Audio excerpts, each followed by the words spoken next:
Oh, yan o. Ito yung bago kong artista, si Tantan.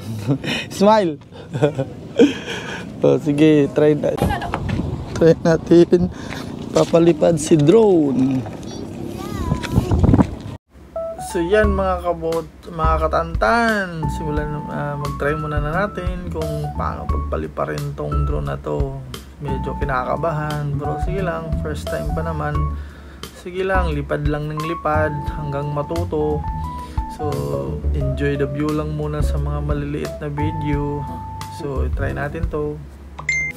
Pagtapos yun mga kabot, mga katantan, pumunta din kami sa tops, yung tops ng Cebu.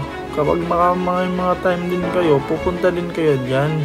Makikita nyo din yung kagandaan ng tuktok ng Cebu. Yan yung bagong tops na magugustuhan nyo. Try nyo lang pumunta mga katantan.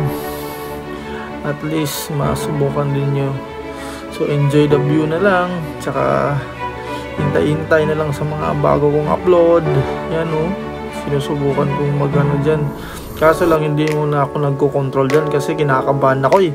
Akala ko kung ano na eh. So may nakita kami na nagagamit ng drone niya, yung Avata 2. Sinubukan namin na kausapin siya.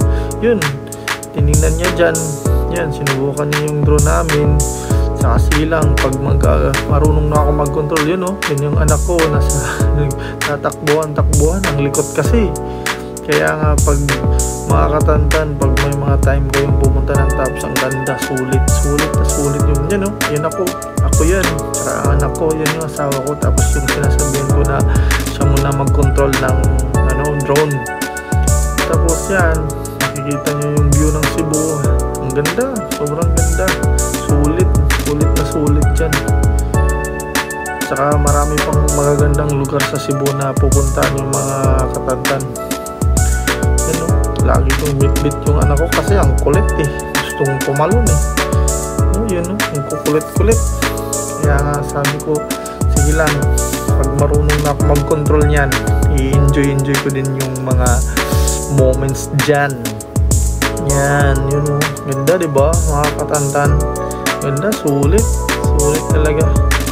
Ganda ng view, lalo na paggabi din tsaka umaga, makikita mo yung yan o. Hirap din talaga pag first timer ka, pag gagawin mo yung drone. Sige lang, marami pa akong upload na papatingin ko sa inyo mga katantan.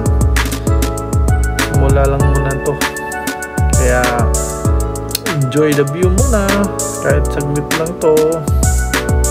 Yun o, ganda, sobrang sulit.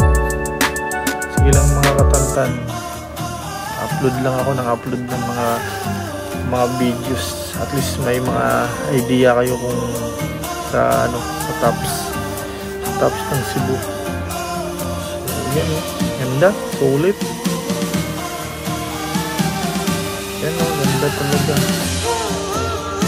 Kapag mga magtanong lang din kayo kung anong sasakyan nyo dyan punta, pero marami namang mag-a-assist sa inyo. Sige, dahil lang po. Saka sa sunod naman, thank you for watching.